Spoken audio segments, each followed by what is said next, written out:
When it comes to the sale of a part, when things are down, how important is it to get that sale? Well, I mean, I don't think you want to miss any sales. It's counterintuitive. A lot of times when business is bad, some business owners start letting go of salespeople, which is the absolute opposite of what you should be doing. So I think when things are tough, I think you want to do everything you can to take care of your customer.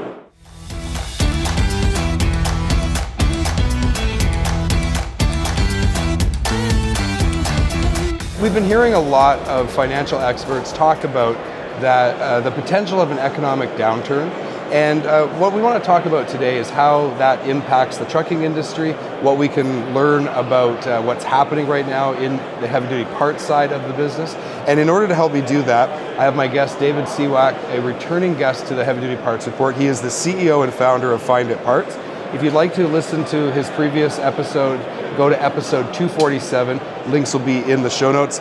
Dave, welcome back to the show. Pleasure to be here. Thanks for having me. It's a little different this time. We did it in studio before. Now that's in person, we're at HDAW. Better backdrop. That's right.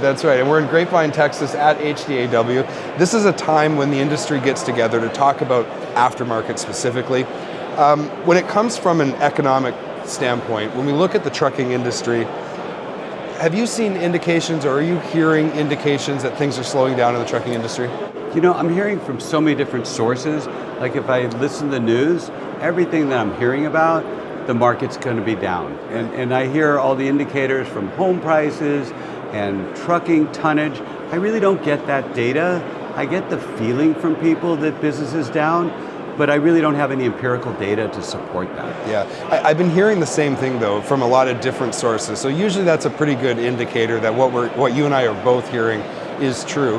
One thing I've known just from 25 years in the business, it seems like the trucking industry is almost like the canary in the coal mine when it comes to the economy. Mm-hmm. The trucking industry has historically slowed down a little before an economic downturn. Yes. It also recovers faster as well. So if that's true and things are slowing down on the trucking side, that's a pretty good indication that these forecasts of an economic downturn happening is pretty realistic. Yes, and I hear that because I remember when I was in the brick and mortar business, you know, I always felt our business was somewhat recessionary proof, but we did see the slowdown, and then I think we were quicker to rebound. But I hear and I feel from people they're getting ready for the slowdown after things building up so much. Right. And when I think about how for the last couple of years, demand has outpaced supply, and that's caused all kinds of trouble. How will things change though if and when the economic downturn happens? Well, what I'm seeing and when I talk to people, it was so hard getting inventory and the supply chain was so difficult. So people were placing orders month after month and not getting them. Now all of a sudden everything starts showing up. So I think the combination of going from COVID to now supply getting a little bit better, I think being a distributor is very difficult now. Managing the inventory, I think we're starting to see people with a lot more inventory in stock today, probably more than they want to see.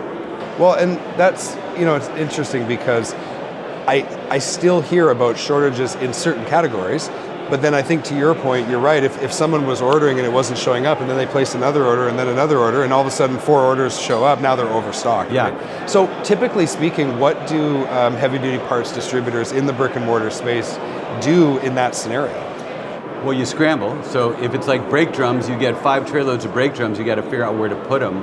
But what I've seen over time is when things slow down, people tighten their belts. So they'll probably take a little bit out of their inventory. So you have a collision of things going on because you have oversupply in some areas and undersupply in others. So I think the most important thing you want to do is take care of your customers and just gut it out and get through this storm. And I think everyone will see the light through it, but it's challenging. Yeah, and the spirits are very high here at HDAW right now. I think the industry is really happy to be back together in a full capacity. But I think there's these undertones, right? There's concern, and when you've talked to business leaders, CEOs of manufacturing companies, distributors, what's the sense of their long-term planning right now? What are they preparing for? From what I'm hearing, people are expecting a downturn in 2023. I'm hearing conflicting information. A lot of the distributors and larger distributors are expecting a downturn because last year was such a good year. So I think that, but we also see price inflation in the inventory of the cost of goods. So I don't think anyone truly knows, but I think people are preparing for a downturn. Right. We're going to take a quick break to hear from our sponsors. We'll be right back. Don't have a heavy-duty part number and need to look up a part? Go to parts.diesellaptops.com or download the app on Apple or Android to create your free account. Looking for high-quality fuel injection for heavy-duty applications? Having one supplier for fuel injection allows you to better serve customers by providing them with a complete line, which increases your sales and profitability. Learn more at ambackinternational.com/aftermarket. Parts availability and quality have a big influence on fleets and owner-operators' total cost of operation. If they can't find a part, it means more downtime.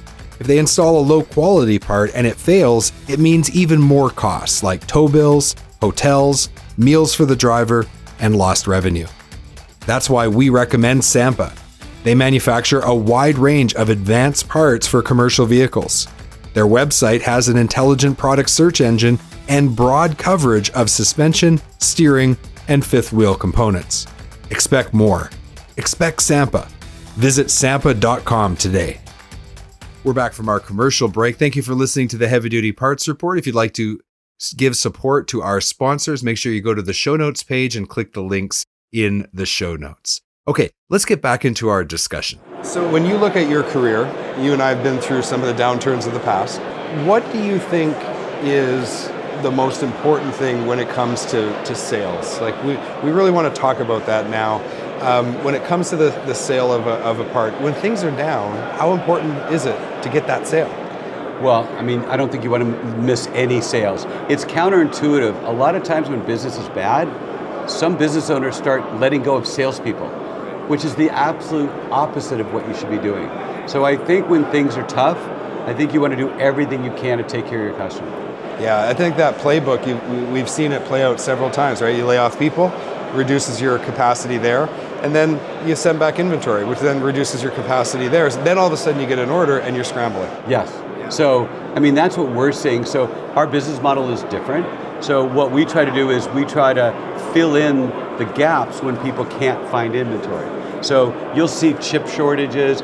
It's so much through the supply chain, I really can't identify at what area, but up and down the supply chain, there are shortages. So you have people with overstock and then not having the parts they need. So I would just encourage everyone to do everything you can to satisfy your customer because you don't want to lose that customer. Well, and your company, Find It Parts, is positioned in a way to really help people with this exact problem. Let's kind of break that down. So since, if we're in an economic downturn in 2023, every sale is going to count. So let's talk about it, of how your company can help specifically. So let's talk about the situation where there's an inventory shortage. There's a part your customer needs, you're a distributor, you don't have it. How do you use Find It Parts to be able to solve that problem? So I've said before, we want to be the distributor's friend. We're not like a big box retailer coming in to put them out of business. We want to just support their efforts to take care of their customer. So if a customer is good friends with them, they do business, and they're looking for a part, whatever that might be, they might call 2 or 3 people locally. There might be a customer waiting in line or on the telephone. We just make it super easy for them. If they can't find it locally, they go online, in 3 clicks, part comes to them.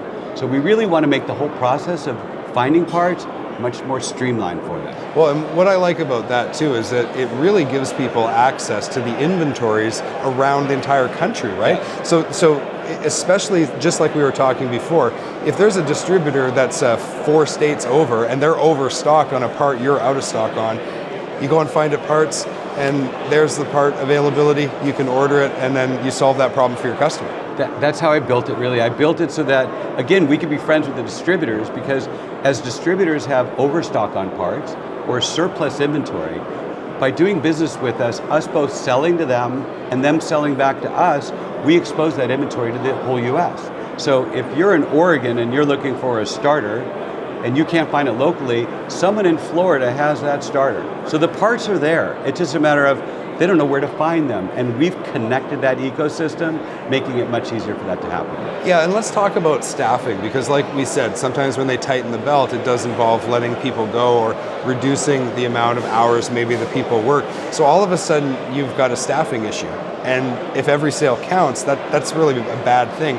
So how does Find It Parts help even from that perspective? So I 'Cause mean, you're not selling employees. no, but I mean, if a truck's down, right, you want to take care of your customer, you want to make sure your customer is taken care of. So, and you only have so many hours in a day. So if you're two people at the counter and you have phones ringing and you're trying to locate a part, you're then waiting for the person you call to call you back. So it's kind of a trickle effect. So what we do is we say, look, call two people, you can't find it, we're going to shortcut it for you. So we're really trying to make everyone's life in the ecosystem better. So we're just trying to shorten that cycle and give them an Amazon-like experience. And time is money, right? Yeah. So if you can reduce the amount of time, it frees you up to focus on something that you can solve immediately, and you don't have to think about it anymore because you've placed the order, you know it's coming, you know when it's going to be delivered, you can easily communicate that information to your customer, and getting these people's equipment back on the road is the name of the game. And that's what, that's the fundamental belief of that business, and that's why we built it. So we have a $4.5 billion inventory availability within our platform. So for the most part, if you don't find It Parts, I don't think you can find it. So that's the fundamental part of our business. If you're looking for it, we're going to have that part for you. Yeah, that makes sense. Now, somebody who's been in the parts game for a while, they might be listening to us and thinking, okay, that's good, right? It's easy, it connects me with inventory, but what about pricing?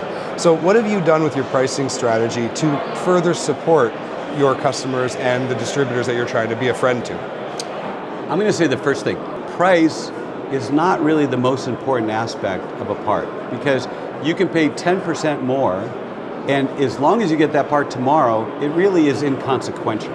It really is more important of whether or not you have the truck running. So the way we price is we price fairly. We're not the highest and we're not the lowest. We try to be in the sweet spot in the market, but what we really excel at is having what you need and getting it to you when you want. It's really not about price. So I really believe that if we do our job, we'll make sure that everybody's happy with the end cost of that part. Right, and I mean, okay, so maybe there is a small markup on that part, putting it above market average pricing, but to your point, if the truck is down an additional day, what does that actually cost the end user customer? It's huge. I mean, it's not even close, right? No, I've heard numbers like $700 a day, but it could be a crane. So a lot of the orders that we place, they don't care what it costs to ship it, for instance. So they may take a $100 part and it may weigh 100 pounds and they'll pay $500 to ship it next day air and get it in the morning. So that just reinforces it's really not about the price. And when I say that, I'm not being coy like, oh, we charge so much money. Yeah. It really is just about satisfying that customer and getting the truck back on the road. Right, and there is a cost to the value add that you bring, and that's built into your strategy. Exactly, and we're saving time. So we're saving human time that you really don't put a price on. So if a counterman is spending 30 minutes looking for a part and then waiting and may not call that customer back, think of the time that's lost and the money that costs. So really in the scope of things, price, that's why I say it's really not that important. You've been listening to the Heavy Duty Parts Report. I'm your host, Jamie Irvin. I've been with Dave Seawack, CEO and founder of Find It Parts. If you'd like to buy parts, go to finditparts.com. Dave, thank you so much for being with me here at HDAW. Thank you so much, love it.